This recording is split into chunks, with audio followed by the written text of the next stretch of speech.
بسم الله الرحمن الرحيم. اقرأ باسم ربك الذي خلق. تمام ناظرین کی خدمت میں السلام علیکم ورحمۃ اللہ. جتنے حضرات بھی اس درس میں شریک ہو رہے ہیں ان تمام لوگوں سے گزارش ہے کہ درس کے شروع میں جیسا کہ ہمارا قانون ہے اسی طرح سے انشاءاللہ آج بھی ہم اپنے درس کا آغاز تلاوت قرآن مجید سے کریں گے. لہٰذا آپ سب حضرات ہمارا ساتھ دیں اور جو حضرات بھی ہمارے درس میں شریک ہو رہے ہیں پھر سے انشاءاللہ اسی طرح سے کل کی طرح سورہ رحمان کی پہلی آیت سے ہم پھر سے تلاوت کرتے ہیں.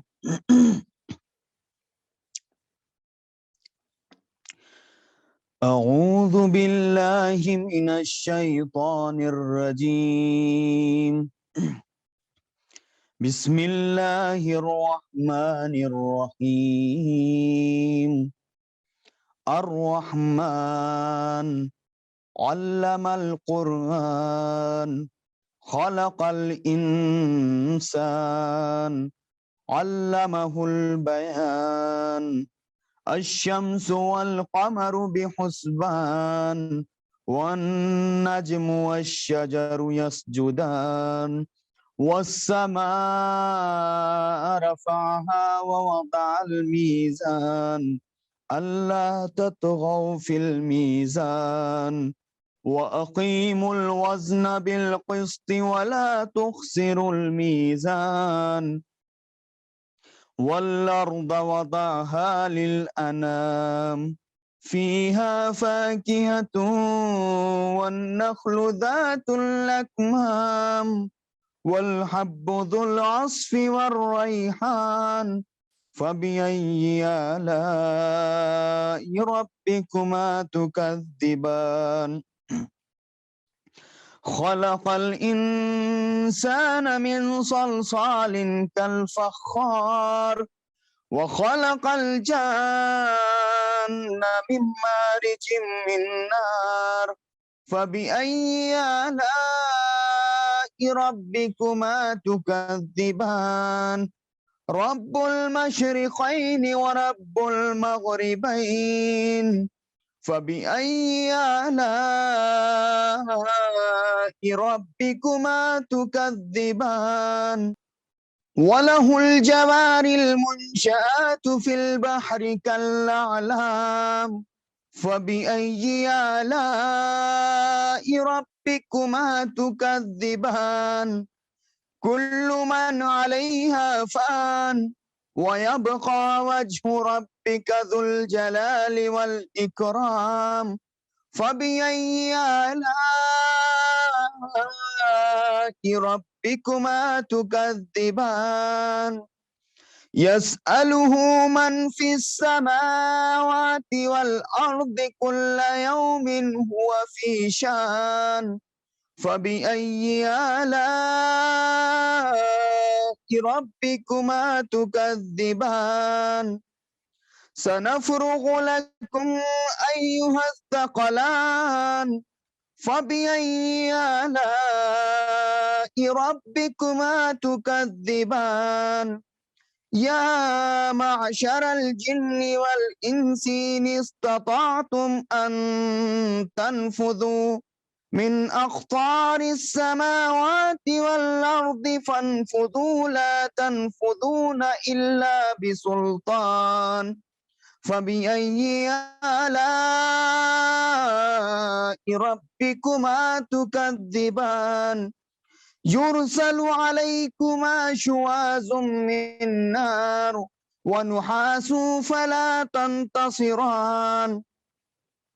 فبأي آلاء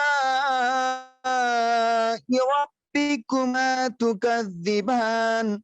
فإذا انشقت السماء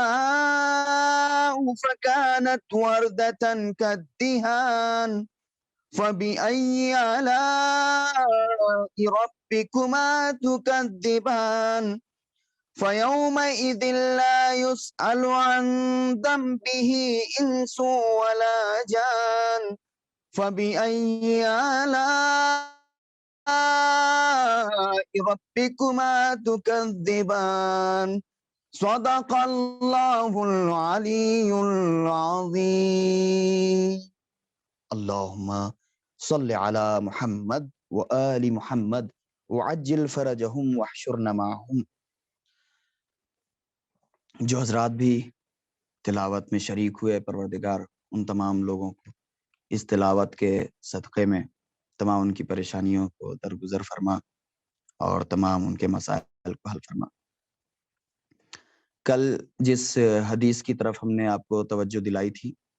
وہ حدیث یہ تھی، سب سے پہلے ہم نے حدیث پڑھی تھی کہ قال رسول اللہ صلی اللہ علیہ وآلہ وسلم من قرأ 50 آیہ کتب من الذاکرین، کہ جو شخص بھی، رسول خدا صلی اللہ علیہ وآلہ وسلم فرماتے ہیں کہ جو شخص بھی 50 آیتیں پڑھتا ہے یا 50 آیتوں کی تلاوت کرے گا تو وہ اللہ کے ذاکر۔ تو امام صادق علیہ السلام کیا ارشاد فرما رہے ہیں؟ امام فرما رہے ہیں کہ قرآن حزن کے ساتھ نازل ہوا، ان القرآن نزل بالحزن، قرآن حزن کے ساتھ نازل ہوا۔ تو پھر امام فرما رہے ہیں فقرؤہ بالحزن، پس اس کو حزن کے ہی ساتھ پڑھو، یعنی جب قرآن پڑھو تو بالکل اس میں کھو جاؤ، یعنی حزن کے ساتھ پڑھو، غم کے ساتھ پڑھو۔ تو لہٰذا ہماری یہی کوشش ہے کہ جتنے بھی ناظرین ہمارے درس میں شرکت کر رہے ہیں ان سے گزارش ہے کہ جب بھی آپ قرآن پڑھیں تو دیکھیے سب سے پہلے قرآن آپ ایک پارے کے بجائے آدھا پارہ پڑھیں، آدھا جز پڑھیں، آدھے پارے کے بجائے آپ اس کا بھی نصف پڑھیں، صرف ایک رکوع پڑھیں، ایک صفحہ پڑھیں، صرف ایک صفحہ پڑھیں، لیکن کھو جائیں پروردگار کی بارگاہ میں، ایسا محسوس ہو کہ واقعاً جیسے آپ پروردگار کو یاد کر رہے ہوں۔ تو پروردگار نے اپنا کلام، دیکھیے ایک سمپل سی مثال دے دیں اور اس کے بعد پھر اپنے درس کا آغاز جیسا کہ ہو چکا ہے۔ جب ہم کسی شاعر کا کلام پڑھتے ہیں، جب ہم کسی شاعر کے اشعار پڑھتے ہیں تو اگر اس کو ترنم میں پڑھتے ہیں اور بہترین لہجے میں پڑھتے ہیں تو وہ کتنا خوش ہوتا ہے۔ شاعر لکھنے والا جو شخص ہے اس کے جب ہم کلام ترنم میں پڑھ رہے ہیں اور اگر ہماری ترنم پر یعنی حزن پایا جاتا ہے، اس میں ایک یعنی اٹریکشن پایا جاتا ہے، کشش پائی جاتی ہے، تو پھر لوگ بھی خوش ہوں گے، لوگ آپ کو دعائیں بھی دیں گے، اور خود جس نے کلام لکھا ہے وہ اور زیادہ خوش ہوگا کیونکہ اس کے کلام کی داد مل رہی ہے، اور جسے مل رہی ہے وہ تو بہرحال اس کا دوست ہے، اس لیے اس نے اپنا کلام دیا ہے۔ تو جب آپ ایک چھوٹا سا شاعر، ایک معمولی سا شاعر، جب اس کا کلام ہم جیسا اگر شخص پڑھے اور اچھی ترنم میں اگر پڑھے اور تو وہ سامنے والا خوش ہو جاتا ہے، تو کائنات کا مالک جو 7 زمین اور 7 آسمانوں کا مالک ہے، جب اس کا کلام ہم اگر لہن میں پڑھتے ہیں اور عربی لہجے میں، جس لہجے میں عرب پڑھتے ہیں، اگر اس لہجے میں ہم پڑھیں اور ایک حزن و ملال کے لہجے میں پڑھیں جو قرآن کے پڑھنے کا صحیح حق ہے، سمجھ رہے ہیں، اگر اس انداز میں ہم پڑھیں تو پروردگار کتنا خوش ہوگا۔ اگر پروردگار آپ سے خوش ہو گیا تو پھر دنیا آپ سے خوش ہو یا نہ ہو، پروردگار خوش ہے، پھر دنیا کا ٹینشن نہ لیجئے۔ جو کام، بس آخری بات کہ جب بھی آپ کوئی بھی کام شروع کریں اتنا یاد رکھیں کہ اس کام کو شروع کرنے سے پہلے اتنا ذہن میں آئے کہ جو بھی کام ہم انجام دینے جا رہے ہیں اس کام سے، کیونکہ اللہ نے عقل دی ہے، آپ کو سمجھ میں آ جاتا ہے برابر، اور ہمیں بھی سمجھ میں آ جاتا ہے۔ تو جب اللہ نے ہمیں عقل دی ہے، اس عقل کے ترازو پر پرکھیں کہ جو بھی کام ہم انجام دینے جا رہے ہیں کیا اس سے ہمارے اہل بیت علیہ السلام اور خدا اور اس کا رسول کیا خوش ہوں گے۔ تو اگر یہ چیز ذہن میں آ گئی، مثال کے طور پر کسی پر کمنٹ کرنے جا رہے ہیں تو ہمیں اس بات کا یقین ہے کہ اس سے رسول خوش نہیں۔ اگر ہم آپ سے پوچھے کہ آپ فلاں پر کمنٹ کرنا چاہتے ہیں، یا ہم کسی پر خدا نخواستہ کمنٹ کرنا چاہتے ہیں، کچھ الٹے سیدھے کمنٹ کرنا چاہتے ہیں، کسی کو برے نام سے پکارنا چاہتے ہیں، تو ہم آپ سے یا ہم سے آپ اگر پوچھیں گے کہ کیا اس سے آپ کا خدا اور اہل بیت اور رسول راضی ہیں، تو ہمارا دل سے آواز آئے گی کہ نہیں، یہ تو ہماری خود کی خواہش ہے، خود کی مرضی ہے۔ تو ہر وہ کام انجام دیں جس سے، جو آپ کی عقل کہے کہ اس سے اہل بیت اور رسول اور اللہ آپ کا راضی ہے۔ بہرحال کل کی جو گفتگو ہوئی تھی اس گفتگو میں ہم نے کچھ چیزیں جو شروع میں بیان کی تھی اسے ایک مرتبہ پھر سے بیان کر دیتے ہیں. وہ کوئی خاص نہیں، بس یہ کہ قرآن مجید کتنے عرصے میں نازل ہوا. جیسا کہ ہم نے کل کہا تھا کہ تدریجی طور پر نزول قرآن کی مدت 20 سال ہے. بعثت کے 3 سال بعد نزول قرآن کا آغاز ہوا اور پیغمبر کی حیات طیبہ کے آخری سال تک جاری رہا. جب تک پیغمبر سلام اللہ علیہ زندہ رہے تب تک قرآن کا نزول جاری و ساری رہا. اور پھر اس موقع پر 3 سوال اٹھے تھے. ان میں کا پہلا سوال پڑھ کر اور پھر اپنے نئے درس کی جانب. پہلا سوال یہ تھا کہ یہ کیسے ممکن ہے کہ قرآن کے نزول کی ابتدا شب قدر سے ہو، کیونکہ ہے نا ارشاد ہوتا ہے کہ ہم نے قرآن کو جو ہے وہ شب قدر میں نازل کیا. تو لہٰذا اب قرآن کا مطلب پروردگار عالم کا ارشاد ہے کہ ہم نے قرآن کو شب قدر میں نازل کیا. تو اب یہ کیسے ممکن ہے کہ شب قدر میں جو قرآن نازل ہو؟ تو یہ جبکہ یہ بات طے شدہ ہے کہ 27 رجب المرجب کو رسول پر سورہ الح کی ابتدائی آیتیں نازل ہوئیں اور اسی کے بعد آپ مبعوث برسالت ہوئے. تو جواب نمبر 1 یہی تھا کہ بعثت کے 3 سال بعد نزول قرآن کا آغاز ہوا. یہ بات آپ لکھ لیجئے کہ بعثت کے جب مبعوث برسالت ہوئے پھر قرآن کا اصل طریقے سے جو آغاز ہوا ہے، یعنی اب قرآن لگاتار، تو وہ بعثت کے تیسرے سال 3 سال بعد. تو بعثت کے 3 سال بعد بھی شب قدر کا آنا واجب ہے. ہم نے جیسا کہ کہا تھا کہ شب قدر صرف ایک ہی سال نہیں آتی، شب قدر ہر سال آتی. تو رسول کی زندگی میں شب قدر صرف ایک مرتبہ نہیں آئی بلکہ ہر بار شب قدر آئی ہے. تو لہٰذا 3 سال بعد جب کہا جا رہا ہے کہ بعثت کے 3 سال بعد نزول قرآن کا آغاز ہوا، تو آپ شب قدر سوچے کہ شب قدر پہلے ہوئی بعثت بعد نہیں ہوئی، ایسا نہیں ہے.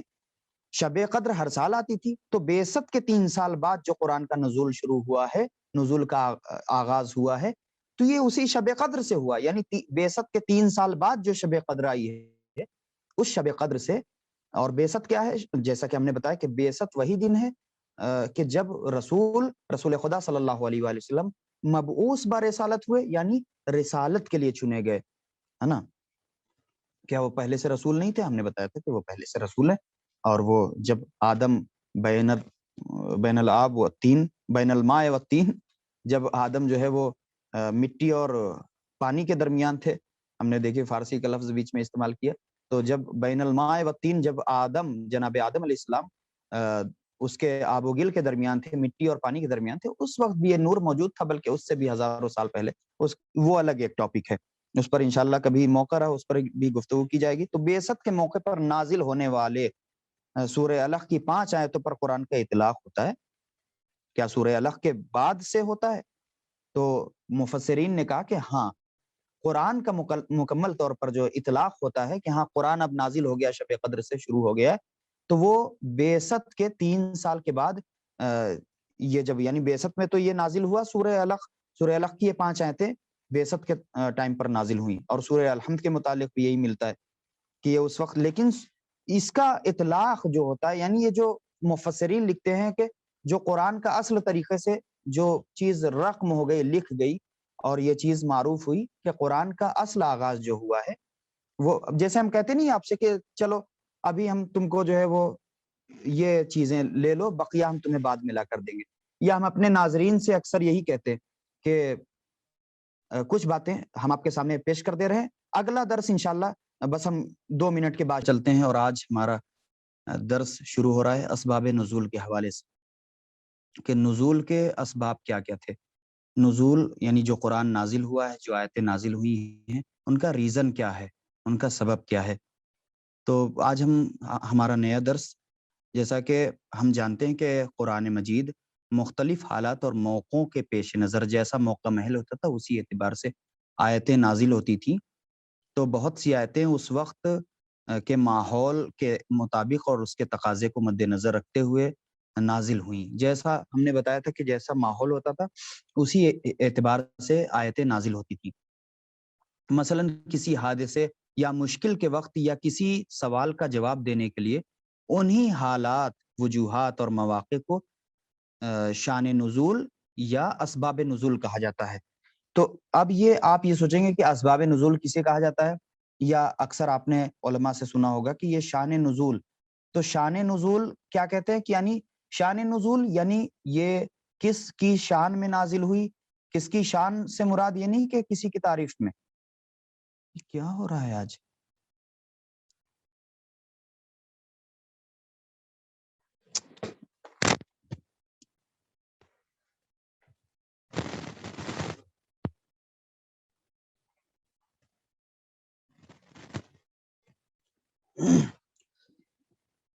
یہ کال جو اب نیٹ ورک صحیح ہوا فعلاً فی الحال کے لیے، تو اب یہ لوگوں کی کال. خیر، تو اسباب نزول اور شان نزول کسے کہتے ہیں؟ شان نزول جیسا کہ ہم اس کی شارٹ میں آپ کو تعریف بتا دیتے ہیں. شان نزول یعنی کس کی شان میں نازل ہوئی. کس کی شان سے مراد یہ نہیں کہ ہمارے یہاں شان سے مراد ہوتی ہے کہ کسی کی تعریف. شان سے مراد یہاں پر تعریف نہیں. یہاں پر جیسے لفظ بو فارسی میں ایک لفظ استعمال ہوتا ہے، جیسے ہمارے یہاں دو طرح کے لفظ استعمال ہوتے ہیں، خوشبو اور بدبو. لیکن خوشبو اور بدبو، بو دونوں جگہ پر ہے. بو کا مطلب ہوتا ہے یعنی بس محسوس کر لیں آپ کسی چیز کو، اس کو کہتے ہیں بو. بو آ رہی ہے یعنی جس کو ہم اردو میں اگر ترجمہ کریں تو مہک ہے نا، مہک آ رہی ہے. اب وہ مہک اچھی ہے یا بری یہ دیکھنا پڑے گا. مہک آ رہی ہے تو اب سامنے والا پوچھے گا مہک آ رہی ہے کیا مطلب؟ اب مہک بری آ رہی ہے یا مہک اچھی آ رہی ہے. پھر بو جو ہے فارسی میں بولتے ہیں بو، تو اب بو جو ہے وہ خوش آ رہی ہے، خوشبو آ رہی ہے یا بد آ رہی ہے، یعنی بد یعنی بری، برا. تو بری خوشبو آ رہی ہے، بری جو ہے وہ بو آ رہی ہے یا اچھی خوشبو آ رہی ہے. خیر، تو اسی طرح سے شان نزول یعنی اب یہاں پر دیکھنا پڑے گا کہ شان نزول جس کے متعلق ہے. اب وہ جس کے متعلق یہ آیت نازل ہوئی وہ اللہ کا چاہنے والا بندہ تھا، اس کو لے کر نازل ہوئی، یا اللہ کے گنہگار بندے یا اللہ کے نافرمان بندوں کے حوالے سے نازل ہوئی. تو یہ شان نزول ہے. شان نزول کس کی شان میں نازل ہوئی؟ برے لوگوں کی شان میں نازل ہوئی یا اچھے لوگوں کی شان میں؟ یعنی اچھے لوگوں کے لیے یہ آیت نازل ہوئی یا برے لوگوں کے لیے نازل ہوئی. تو اس کو کہتے ہیں شان نزول. اسباب نزول، اسباب سبب کی جمع ہے. سبب کہتے ہیں ریزن کو انگلش میں، اور ہندی میں کیا کہتے ہیں؟ کارڑ، اور اردو میں کیا کہتے ہیں؟ وجہ، اور فارسی میں کہتے ہیں علت. علت کہتے. خیر، تو یہ ساری باتیں اسباب نزول یعنی نزول قرآن جو نازل ہوتی تھی اس کے نازل ہونے کا سبب، اس کے نازل ہونے کا کارڑ، اس کے نازل ہونے کی وجہ کیا تھی. تو وہ اسی کو کہا جاتا ہے جو ایسے ایسے مواقع پر جب جیسا موقع محل لڑائی جھگڑا ہو رہا ہے دو اربوں کے درمیان، اب کیا ہو معاملہ، یہاں پر آیت نازل ہوئی. اب جو ہے وہ رسول سے اونچی آواز میں بول رہے ہیں تو اب پھر آیت نازل ہوئی.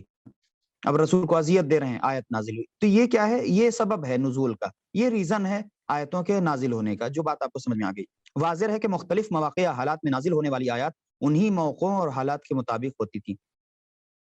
یعنی جس موقع پر رسول خدا صلی اللہ علیہ وآلہ وسلم کے اوپر جو بھی آیت نازل ہوئی وہ اسی موقع کے اعتبار سے جو بھی کام انجام پا رہا ہوتا تھا، جیسا بھی وہاں پر مسئلہ درپیش ہو رہا ہوتا تھا، یعنی جیسا بھی رسول اللہ صلی اللہ علیہ وآلہ وسلم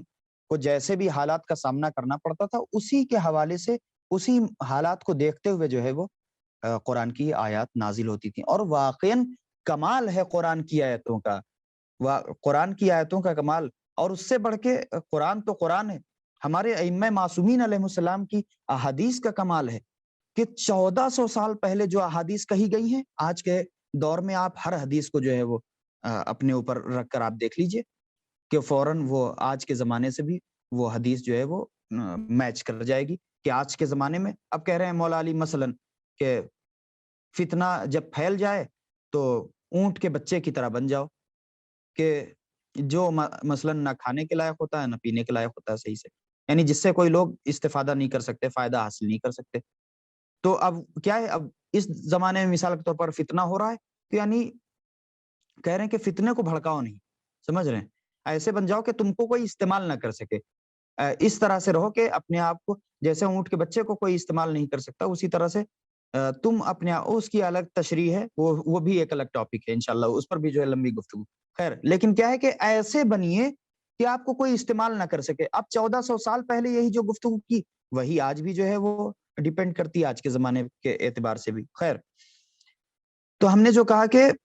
لہٰذا اگر ایک آیت کے لفظ یا مفہوم میں کوئی مشکل یا ابہام نظر آئے، ابہام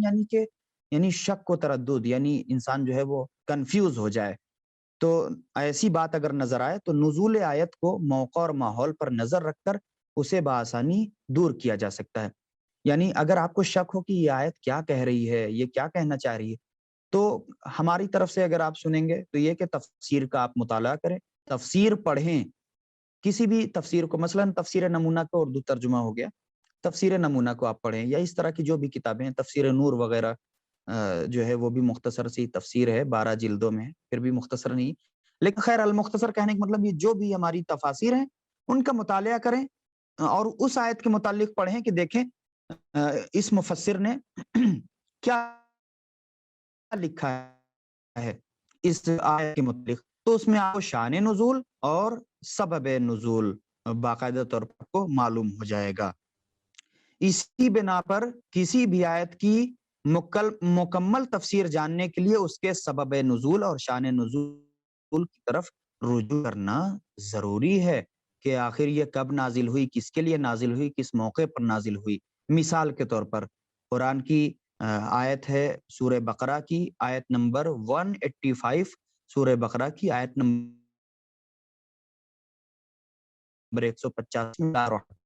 الصفا والمروہ من شعائر اللہ، کہ بے شک صفا اور مروہ شاعر اللہ میں سے ہیں، یعنی اللہ کی نشانیوں میں سے ہیں، اللہ کی نشانیوں میں سے ایک نشانی ہے۔ فمن حج البیت او اعتمر فلا جناح علیہ ان یطوف بہما، تو کیا کہہ رہے ہیں کہ لہٰذا جو شخص بھی حج یا عمرہ کرے اس کے لیے کوئی حرج نہیں کہ ان کا طواف کرے۔ تو اب یہ آیت نازل ہو گئی، اب اس کا شان نزول اور اس کا سبب نزول دیکھنا پڑے گا۔ تو یہ آپ کو پتا ہے، آپ نے مجلسوں وغیرہ میں سننا ہے، لیکن پھر بھی ہمارا فرض ہے کہ جن لوگوں نے نہیں سنا اور یا جن لوگوں کے دلوں میں ابہام ہے، جیسا کہ ابھی ہم نے اوپر بات کی کہ شک ہے اور تھوڑا کنفیوزنگ ہے، تو اس کنفیوزنگ کو ہم اپنے درس کے ذریعے سے، ہم اپنی بات کے ذریعے سے آپ کو واضح کر دیں گے۔ اس آیت کے سلسلے میں یہ اعتراض ہوا ہے کہ صفا اور مروہ کے درمیان سعی یعنی دوڑنا، صفا اور مروہ کے درمیان جو پہاڑیاں ہیں، ایک صفا ہے ایک مروہ ہے، یعنی جو جناب اسماعیل والا واقعہ پیش آیا تھا کہ جناب ہاجرہ پریشان تھی، کبھی صفا سے مروہ، مروہ سے صفا، اس طرح سے دوڑ رہی تھیں، سعی کر رہی تھیں، تو جناب اسماعیل کے پیروں سے جو ہے وہ ایڑیاں رگڑ رہے تھے، اور ایڑیوں کے نیچے سے پھر دیکھا کہ چشمہ پھوٹا اور پانی نکلنے لگا، اور اسے ہی آب زمزم کہا جاتا ہے۔ یہ ہم نے شارٹ میں بتایا آپ کو۔ تب اس کے متعلق کہا جاتا ہے کہ اس میں اختلاف پایا جاتا ہے، اعتراض کیا جاتا ہے کہ صفا اور مروہ کے درمیان سعی یعنی دوڑنا ارکان حج میں سے ہے، تو کیوں اس سعی کے لیے لا جناح یعنی کوئی حرج نہیں کا استعمال ہوا، کہ یعنی کریں تو بھی کوئی مسئلہ نہیں ہے، نہیں کریں تو بھی کوئی مسئلہ نہیں ہے، کیوں ایسا کیوں؟ لا جناح کا یعنی کوئی حرج نہیں ہے، یہ کیوں لفظ آیا؟ تو اس کی تعبیر استعمال ہوئی ہے۔ تو جناح جو ہے تو بظاہر آیت سے یہی سمجھ میں آتا ہے کہ صفا اور مروہ کے درمیان صحیح گناہ نہیں ہے نا، کہنے کوئی حرج نہیں ہے، کہنے کا مطلب یہ کہ آپ صحیح کر رہے ہیں تو یہ گناہ نہیں ہے، یہ یہاں پر یہی بتانا چاہ رہے ہیں، یعنی قرآن یہی بتانا چاہ رہا، اور مفسرین نے بھی اس کی تفسیر لکھی ہے۔ تو کہنے کا مطلب یہ ہے کہ بہت سی ایسی چیزیں ہیں کہ اس کو لوگ جو ہے بدعت بنا دیں، یہ کہا جاتا ہے کہ یہ چیز رسول کے دور میں نہیں تھی، لہٰذا اب اسے انجام دیا جا رہا ہے، تو وہ جو ہے وہ بدعت ہے۔ تو ہر چیز کو تو بدعت بنا دیا جاتا ہے، تو بدعت کے معنی ہی لوگ نہیں سمجھتے۔ تو کہنے کا مطلب یہ ہے کہ یہاں مفسرین نے لکھا کہ کوئی حرج صحیح کرنا یعنی دوڑنا یہاں پر گناہ نہیں ہے، یہ عبارت صرف صحیح کے جائز ہونے پر دلالت کرتی ہے، یعنی کہ دوڑنے یعنی صفا اور مروہ کے دوڑنے پر یہ جائز قرار دیتی ہے یہ آیت کہ ہاں دوڑنا جائز ہے اور کوئی مسئلہ نہیں ہے اس میں۔ سعی واجبات میں سے ہے۔ شان نزول پر نظر ڈالنے سے بات واضح ہو جاتی ہے کہ یہ عبارت یعنی یہ آیت کے جملے در حقیقت گناہ کا وہم برطرف کرنے کے لیے ہی استعمال ہوئی ہیں، مگر کیوں؟ تو اس کی تفصیل ملاحظہ فرمائیں۔ تو صلح حدیبیہ کے بعد یہ طے پایا کہ پیغمبر اکرم صلی اللہ علیہ وآلہ وسلم اور آپ کے اصحاب عمرہ بجا لانے کے لیے اگلے سال مکہ تشریف لے جائیں گے۔ کب؟ ہجرت کے 6 سال، یہ نہیں کہ ہجرت اس سال کی ہے تو اگلے ہی سال، نہیں، ہجرت کے 6 سال، 6 سال یعنی 5 سال کے بعد، چھٹے سال. تو اس کے بعد پھر کیا ہو کہ صلح نامے کے شرائط کی رو سے مشرکین مکہ پر لازم تھا کہ خانہ کعبہ کے اطراف یعنی اس کے چاروں طرف خانہ کعبہ کے جو صلح قرار پائی تھی. صلح حدیبیہ ایک الگ ٹاپک ہے، تو لہٰذا صلح حدیبیہ کی تاریخ آپ خود اردو زبان میں پڑھ لیں. خود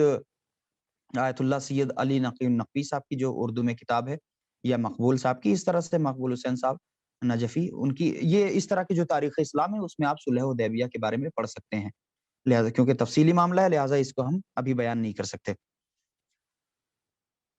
تو لہٰذا صلح نامہ جو صلح قرار پائی تھی، صلح تو سمجھ ہی رہے ہیں، تو صلح نامہ یعنی کہ جو کاغذ تھا صلح نامے صلح کا، تو صلح نامے کے شرائط کی رو سے مشرکین، رو سے یعنی اسی کے مطابق مشرکین مکہ پر لازم تھا کہ خانہ کعبہ کے اطراف اور صفا اور مروہ سے 3 دنوں کے لیے اپنے بتوں کو ہٹا لیں. یہ صلح نامے میں یہ بات لکھی گئی تھی کہ 3 دن کے لیے یہ بت ہٹا لیں گے اپنے، تاکہ مسلمان بے جھجک اور بے خوف ہو کر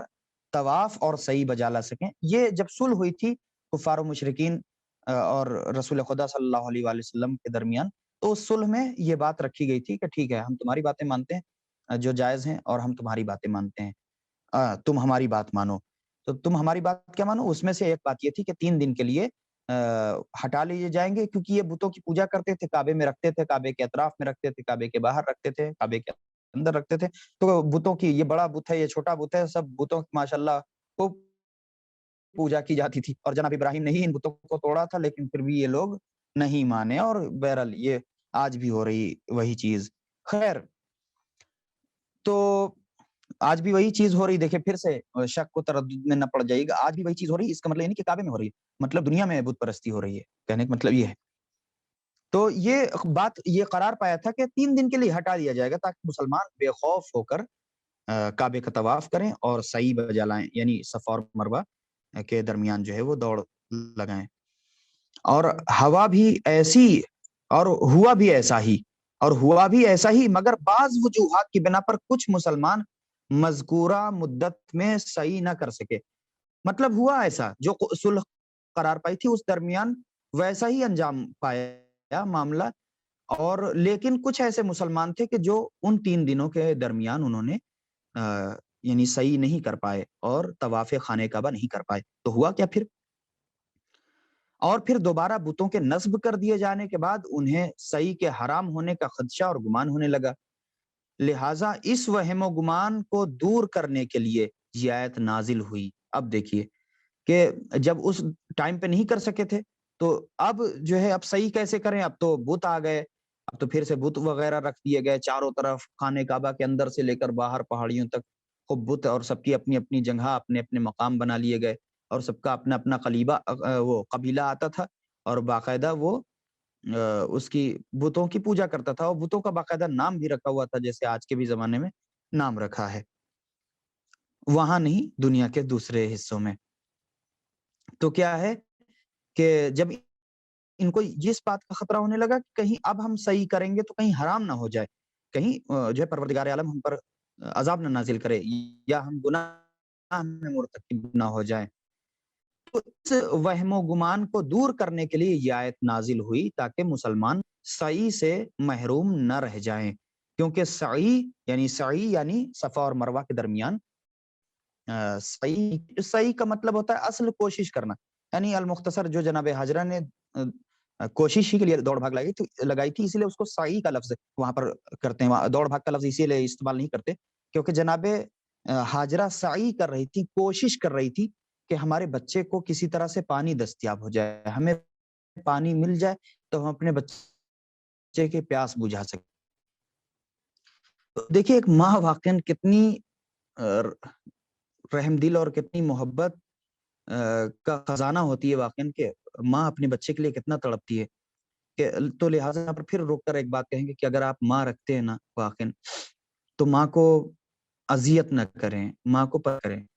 ماں کی ہر بات مانیں. اور دیکھیں جیسا کہ قرآن میں ابھی ہم پڑھ رہے تھے کل، ترجمہ پڑھ رہے تھے 10ویں جز کا، 10ویں پارے کا، تو اس میں یہ ہے کہ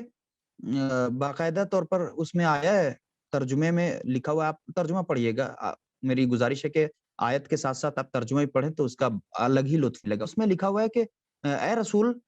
جو یہ کفار جنہوں نے اور جو یہ مشرکین جنہوں نے آپ کا ساتھ دینے سے انکار کیا اور کہتے ہیں کہ باہر دھوپ بہت ہے تو ہمیں آرام کرنے دیں، تو انہیں خبردار کر دیجئے کہ جان لو کہ روزے محشر یعنی روزے حشر اس کا یعنی یہ جو دھوپ ہے یہ کچھ نہیں ہے، اور جہنم کا جو عذاب ہے اور اس کی آگ ہے اس سے کہیں خطرناک ہے. تو اگر اب یہاں ہم پھر سے گھما کر لا رہے ہیں کہ اگر مثال کے طور پر آپ کے ماں اور باپ میں سے آپ سے کسی نے حکم کر دیا اور دوپہر میں 2 بجے 12 بجے چلچلاتی ہوئی دھوپ میں، شام کو 4 بجے بھی ایک دم زبردست دھوپ ہوتی، تو اس درمیان میں اگر آپ کو حکم دے دیا ماں یا باپ میں سے کسی نے کہ آپ جائیں اور ہمارے لیے یہ سامان لے آئیں، چوراہے پر سے، سڑک پر سے، بازار سے یہ سامان لے کر آ جائیں،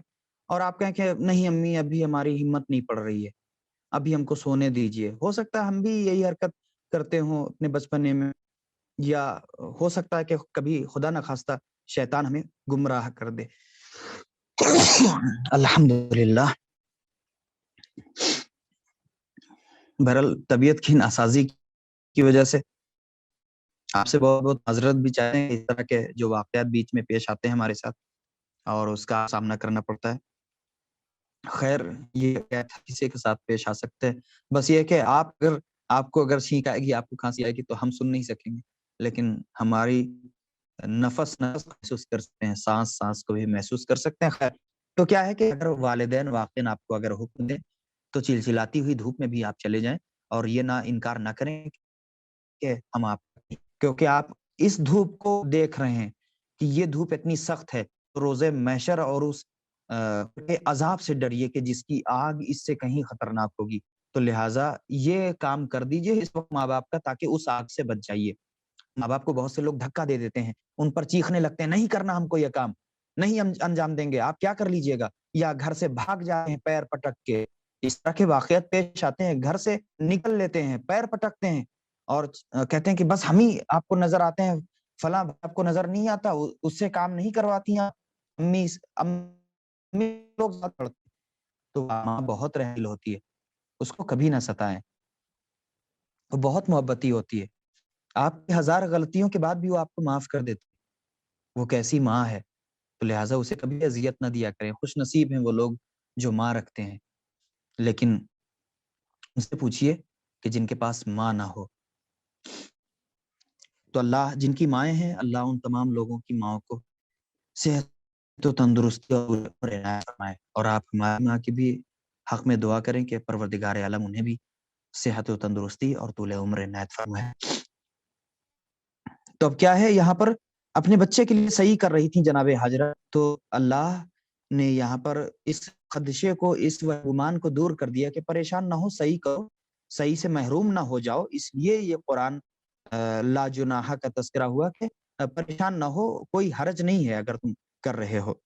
کیونکہ صحیح حقیقت میں اللہ کی نشانیوں میں سے من شعائر اللہ، ان الصفا والمروہ من شعائر اللہ، اللہ کی نشانیوں میں سے، لہذا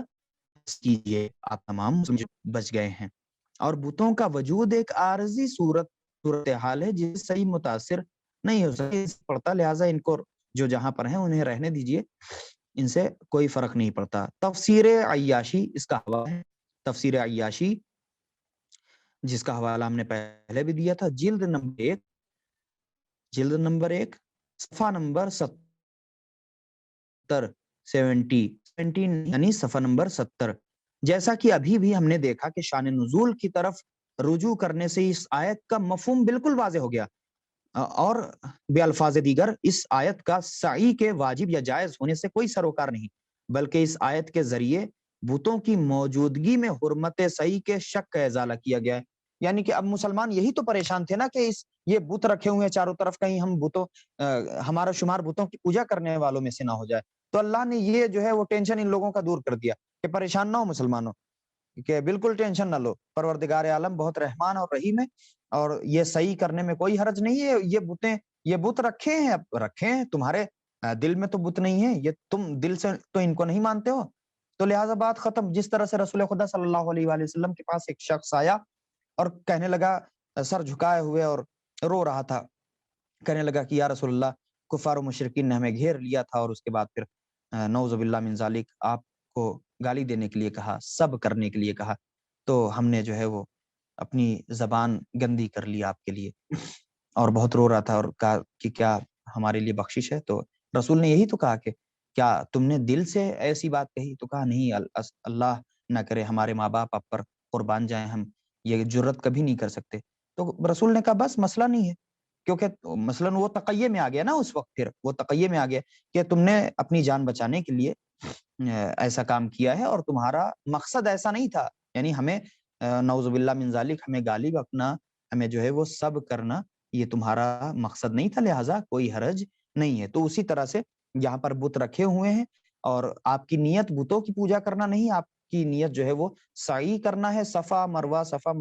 7 مرتبہ ملا کے، تو لہٰذا کوئی حرج نہیں ہے، کوئی حرج نہیں ہے کہ آپ یہاں پر صحیح کریں۔ واضح ہو گئی بات؟ سبب نزول یا شان نزول، اب آئیں ایک ٹاپک پر، سبب نزول اور شان نزول، یہ دونوں جیسا کہ ہم نے شارٹ کٹ میں بتا دیا تھا کہ سبب نزول کسے کہتے ہیں اور شان نزول، اس کی تفصیلی بات، ان دونوں یعنی سبب نزول اور شان نزول میں کیا فرق ہے یہاں پر بتایا جا رہا ہے۔ اکثر مفسرین کے نزدیک، یعنی جو مفسر جنہوں نے تفسیر قرآن لکھا ہے، جنہوں نے محنت کی ہے، قرآن پر کام کیا ہے، تو اکثر مفسرین کے نزدیک ان دونوں میں کوئی فرق نہیں ہے، سبب نزول اور شان نزول میں، بلکہ ہر وہ مناسبت کے جس کی بنا پر ایک یا ایک سے زیادہ آیتیں نازل ہوئی ہیں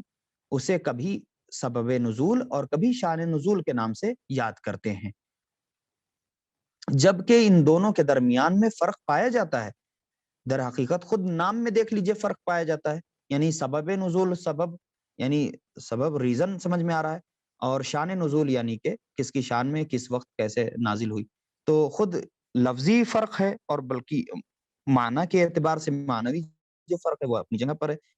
تو کیا ہے بتا رہے ہیں کہ اس میں فرق پایا جاتا ہے۔ در حقیقت شان نزول کا مفہوم سبب نزول سے زیادہ عام اور وسیع ہے، اور اس طرح کے ماضی، حال یا مستقبل میں سے، یعنی جو گزشتہ ہمارے ایام گزر چکے ہیں ما سبق میں، تو لہٰذا ابھی جو چل رہا ہے اس کو لے کر ماضی گزرا ہوا دن، اور حال جو ابھی چل رہا ہے مثلاً پریزنٹ کا، اور پھر مستقبل یعنی فیوچر میں، تو یہ تینوں کے متعلق کہا جا رہا ہے کہ یہاں پر ہر در حقیقت شان نزول کا مفہوم جو ہے وہ سبب نزول سے زیادہ عام اور وسیع ہے، یعنی شان نزول کا مفہوم یہ زیادہ وسیع ہے، یعنی یہ اس میں زیادہ پھیلاؤ ہے۔ سبب نزول کو اگر مقابلے میں رکھیں اور شان نزول، تو شان نزول کی جو تعریف ہے، جو اس کا انٹروڈکشن کرایا جائے گا، جو اس کی ڈیفینیشن بتائی جائے گی، وہ بہت تفصیلی طور پر ہے کہ مثلاً شان نزول کب کیسے نازل ہوئے، وہ ساری باتیں ابھی بتائیں گے ہم آپ کو۔ در حقیقت تو اس کے الگ الگ معنی ہیں، اور وہ اسی طرح سے یعنی ماضی، حال، مستقبل ہے نا، مستقبل میں سے یعنی فیوچر میں سے کسی بھی زمانے میں واقعات، افراد یا فرائض کے متعلق اگر گفتگو ہو رہی ہے، یعنی کون سے فریضے آپ پر لاگو ہوں مسلمانوں پر، اور کون سے احکام آپ پر لازم ہوں، اس کے سلسلے میں نازل ہونے والی آیات کو شان نزول کہا جاتا ہے۔ اب جیسے کہ قرآن میں آیات جو نازل ہوئی ہیں قوانین کے متعلق، احکام کے متعلق، وہ 500 آیتیں ہیں،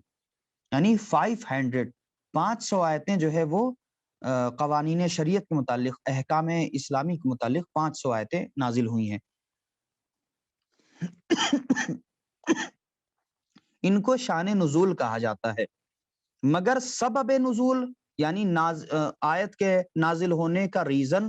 مگر سبب نزول فقط اسی واقعے یا حادثے کو کہتے ہیں جس کے فوراً بعد آیت نازل ہو جائے، بے الفاظ دیگر یعنی دوسرے لفظوں میں اگر کہا جائے وہی واقعہ نزول آیت کا سبب قرار پایا ہو۔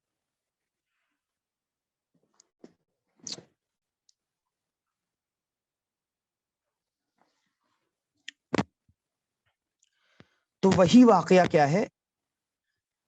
یعنی اب کیا ہے اس میں ہم نے جیسا کہ بتایا شان نزول کسے کہا جاتا ہے کہ جس میں آپ کے احکام وغیرہ، یعنی ایک نارمل چیز کلی طور پر بات واضح ہو گئی، اور آیت آ گئی تو اب اسے کہا جائے گا شان نزول. لیکن سبب نزول، سبب یعنی کس وجہ سے نازل ہوئی، شان نزول یعنی کس شان میں نازل ہوئی، یعنی نماز پڑھنے کے لیے نازل ہوئی مثلا، سمجھ رہے ہیں، یا روزے کے لیے نازل ہوئی، تو یہ ہو گئی شان نزول. سبب نزول کیا ہے؟ تو اب ریزن یعنی یہ آیت جو نازل ہوئی، اس کے آیت کے نازل ہونے کا سبب کیا ہے؟ تو اب اس آیت کے نازل ہونے کا سبب کہہ رہے ہیں کہ یہی ہے کہ جو واقعہ اور حادثہ اس وقت پیش آیا ہو، کفار و مشرکین اور رسول خدا صلی اللہ علیہ وآلہ وسلم کے درمیان جو ہے وہ آپسی تضاد ہو گیا، یعنی کہ وہ رسول خدا صلی اللہ علیہ وآلہ وسلم پر حملہ کرنا چاہتے ہیں، یا اس طرح سے جو ارجنٹلی جو بات ہوئی، اس طرح سے کوئی بڑا فیصلہ، کوئی حادثہ واقعہ پیش آئے، تو جس کے فوراً بعد جو آیت نازل ہوتی تھی اس کو سبب نزول کہا جاتا تھا یا کہا جاتا ہے. بے الفاظ دیگر یعنی پھر وہی چیز کہ دوسرے الفاظوں میں یہی کہا جائے گا کہ واقعے کا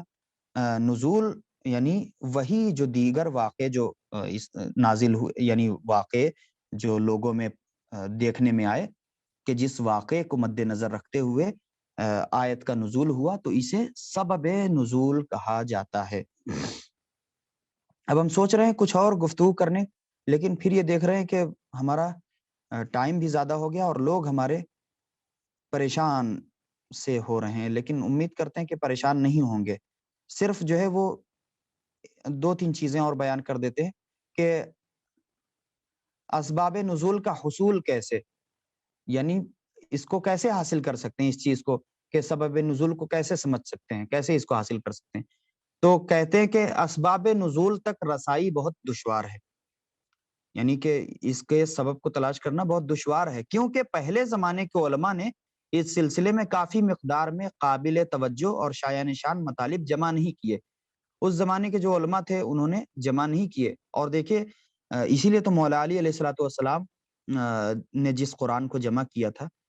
تو اس قرآن میں یہ نہیں کہ قرآن یہی تھا، لیکن اس قرآن میں باقاعدہ طور پر مولا علی شان نزول اور سبب نزول بھی اس قرآن میں ساتھ لے کر آئے تھے، لیکن اس کو رد کر دیا گیا. اور تاریخ کس نے رد کیا، کس زمانے میں رد کیا، آپ کو پتا ہے کہ مولا علی کے زمانے میں کون تھا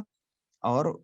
کن لوگوں نے اس قرآن کو رد کر دیا. تو لہٰذا اس سے مولا علی کا بہت دل دکھا، اور وہ قرآن انشاءاللہ امام مہدی اجل اللہ فرجہ الشریف انشاءاللہ آپ کی خدمت میں جب ظہور کریں گے تو لے کر حاضر ہوں گے. تو جو اس کے بعد پھر جو علماء تھے انہوں نے بڑا خلط ملط کیا، قرآن تو وہی رہا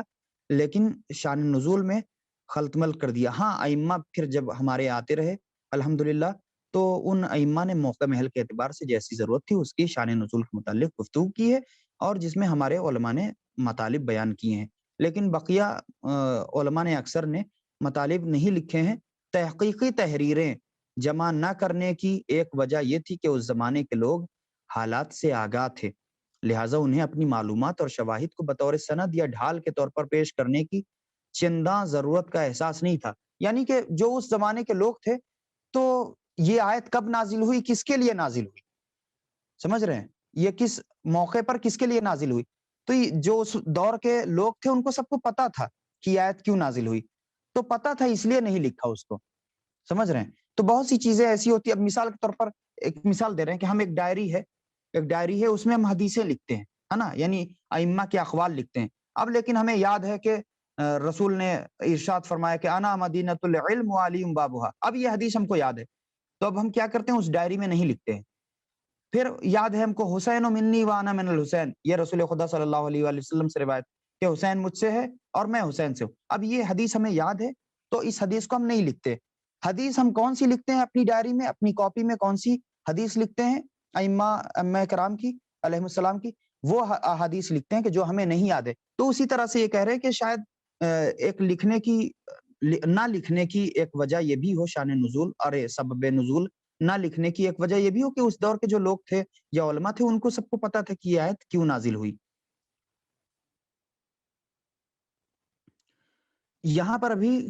کوئی آیت، کسی بھی آیت کا نام نہیں لیا ہے ہم نے، لیکن ہر وہ آیت کہ جو جھگڑے اور فساد کے وقت نازل ہوتی تھی، اس طرح کے قرآن، آپ خود قرآن کا مطالعہ کریں، ماہ رمضان المبارک کا مہینہ ہے، قرآن کا مطالعہ کریں کہ قرآن میں کتنی جگہ پر لڑنے جھگڑنے کا تذکرہ ہے کہ جہاں پر کفار اور مشرکین نے رسول خدا صلی اللہ علیہ وسلم کو اذیت پہنچائی، اور لوگوں نے خود رسول کے جو صحابیوں میں سے تھے رسول سے اونچی آواز میں بات کی، سمجھ رہے ہیں؟ تو اس طرح کی جو آیتیں ہیں آپ خود قرآن میں تلاش کریں، کوشش کریں۔ تو لہٰذا جب معلوم تھا لوگوں کو اس دور کے کہ ہاں بھائی یہ آیت یہ آیت یہ آیت یہ آیت، ایک مثال کے طور پر ہم نے پیش کیا ہے، کسی آیت کا نام نہیں لیا ہے، وہ آپ خود تلاش کریں، یہ آپ کا کام ہے، کیونکہ بہرحال کوشش کرنا یہ آپ کا کام ہے۔ اگر قرآنیات پر کام کر رہے ہیں تو اس پر تحقیق آپ کا کرنا فریضہ ہے۔ تو لہٰذا اس دور کے لوگوں کو معلوم تھا، لہٰذا انہوں نے خاص کوئی کوشش نہیں کی اس کو لکھنے کی۔ بعد میں اس سلسلے میں بہت سی روایتیں فراہم ہو گئی، مگر ان میں سے زیادہ تر ضعیف اور غیر معتبر ہیں۔ بہت سے لوگوں نے مثلاً ایسی گڑھ کے لکھ دی، اور آپ کو پتہ ہے کس کس نے گڑھ گڑھ کے حدیثیں لکھی ہیں، اور اس طرح سے باتیں جو پیش آئی ہیں۔ در حقیقت ان روایت کے پیچھے خود غرضی کار فرما رہی ہے، جو مثلاً اپنے کو اچھی لگ گئی۔ لوگوں نے یہ بھی کہا ہے کہ آپ دیکھیں کہ استخارہ دیکھ دیکھ کر جو ہے وہ آیتیں لکھی گئی ہیں، ارے وہ احادیث لکھی گئی ہیں۔ تو لہٰذا جو ہے استخارہ دیکھ دیکھ کے یہ کوئی حدیث لکھنے کا تو کہا کہ جو استخارہ جس کا منع آ جاتا تھا اس کو رد کر دیتے تھے، جس کا استخارہ آ جاتا تھا اسے لکھ لیتے تھے، یہ کوئی دلیل نہیں ہے۔ تو بہت سی ایسی روایت ہیں، تو اسی طرح سے ضعیف روایتیں، خصوصاً بنی امیہ کے غاصب حکومت کے دوران ذاتی اغراض اور مقاصد کے پیش نظر جو بنی امیہ کی حکومت تھی، آپ دیکھ لیں بنی امیہ کی کا جو دور حکومت ہے وہ کتنے سال کا ہے، اور اس میں کون کون سے بادشاہ ہے، سب کا اپنا، پھر بنی عباس آئے، اور یہ سب کا اپنا اپنا الگ الگ دور رہا۔ تو خیر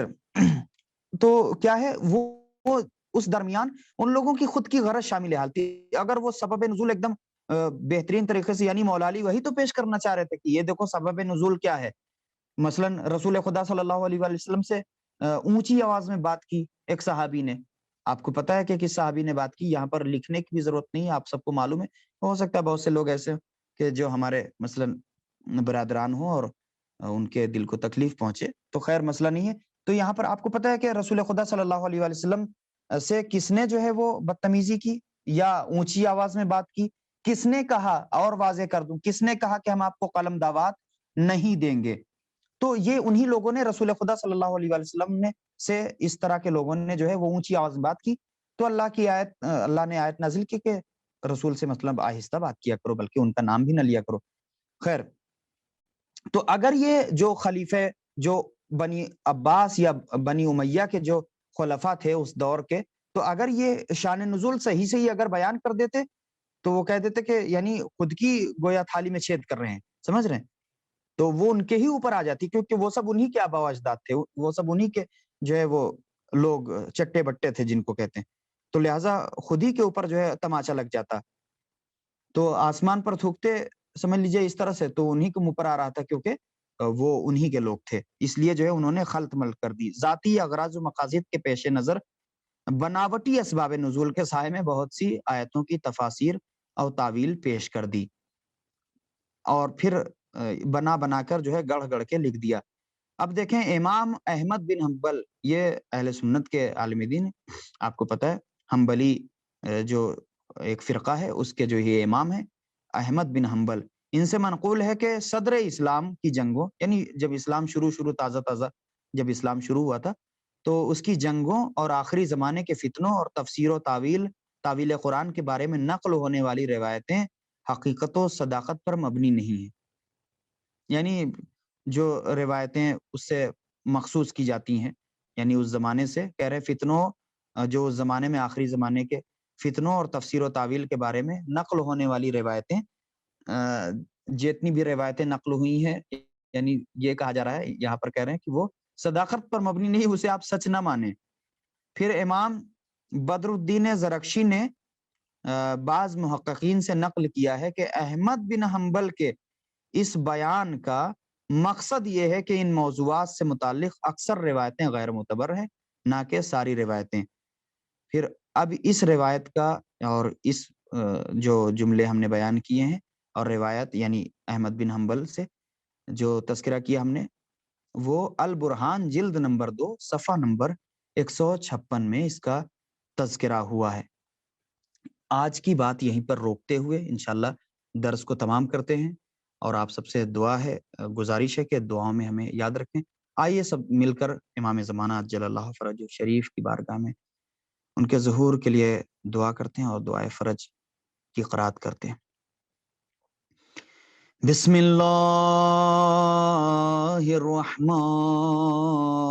الرحیم۔ اللہم کل ولیک حجت ابن الحسن صلواتک علیہ وعلی آبائہ فی ہذہ الساعہ وفی کل ساعہ ولییا وحافظا وقائدا وناصرا ودلیلا وعینا حتی تسکنہ ارضک طوعا وتمتعہ فیہا طویلا۔ اللہم صلی علی محمد وعلی محمد۔ پروردگار عالم بحق محمد وعلی محمد علیہ الصلوۃ والسلام، اور اس ماہ مبارک کے صدقے میں جو حضرات پریشان حال ہیں ان کی پریشانی کو دور فرما، جو غریب ہیں ان کی غریبی کو دور فرما، جو بے اولاد ہیں انہیں اولاد نرینہ عطا فرما، جو حضرات مقروض ہیں ان کا قرض غیب سے ادا کر دے، اور جو شدید مریض ہیں اور جیسا کہ اس کورونا جیسی وبا میں جو لوگ گرفتار ہیں، پروردگار تجھے بحق محمد وآل محمد علیہ الصلوۃ والسلام اس ماہ مبارک کا، اس محترم مہینے کا واسطہ پروردگار ان تمام لوگوں کو جو مریض ہیں ان کو شفائے عاجلہ اور کاملہ عنایت فرما، اور جو صحت مند ہیں انہیں طول عمر اور صحت و تندرستی عنایت فرما۔ والسلام علیکم ورحمۃ اللہ وبرکاتہ۔